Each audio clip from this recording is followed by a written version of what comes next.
Hey, thank you for joining me for Storytime with Ms Clarisa. Today's story is David's Dinner Party, written by Tieska Jumbo. Are you ready? Let's get started. David is excited about his first day of school. He gets dressed, brushes his teeth, and combs his hair. David packs his favorite food for lunch, Nigerian jollof rice. In class, David loves answering questions. He feels very smart. At lunch, David opens his rice. Before he takes a bite, he realizes he is being stared at. David fights back the tears. Suddenly, he is no longer hungry. On the way home, David sits alone on the bus and stares out the window, feeling hungry and sad. At home, David is still sad. "What's the matter, sweetheart?" Mommy asked. "My classmates made fun of my food today. I don't understand. It's rice. Everybody loves rice." "I'm sorry, son. Sometimes people make fun of what they don't understand. What did you say?" "Nothing. I just sat there. I almost cried and I didn't want to eat my food anymore, so I put it away." "It sounds like you were embarrassed too," says Daddy. "It's okay to feel upset, but we can't let the way other people feel about us change who we are or how we feel about ourselves."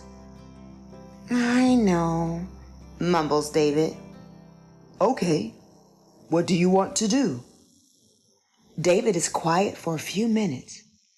"I want to have a party and invite my classmates. Then they can taste it for themselves." The next day at school, David is nervous about inviting all his classmates to the party. He doesn't want them to tease him again, but he decides to be brave and invite them all anyway. On the day of the party, David anxiously walks back and forth, afraid nobody will come. When the doorbell rings, David opens the door to find half his classmates and their parents waiting and smiling. "You came!" David squeaks. Mommy greets everyone and shows them outside.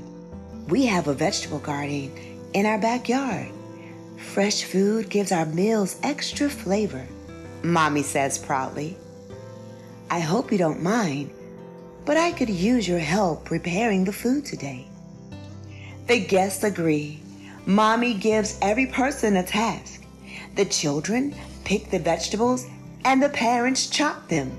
After finishing their tasks, the families gathered around the kitchen table while Mommy explains each step.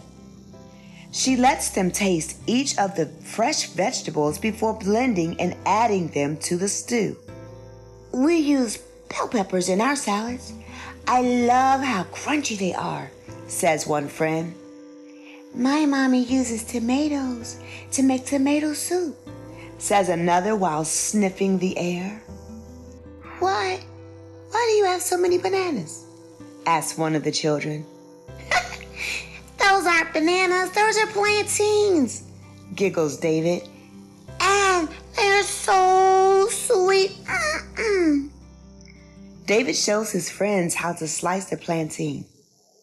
His little brother Danny sprinkles each piece with a tiny bit of salt so Mommy can fry it. "All this food smells so yummy. Is it almost done?" asked another child. Finally, dinner is done and it's time to eat. David's belly rumbles as he sits down at the table. He takes a bite and smiles. It is still his favorite. He notices that it is quiet. He looks up to see everyone else filling their bellies and emptying their plates. "They like our food," David thinks to himself.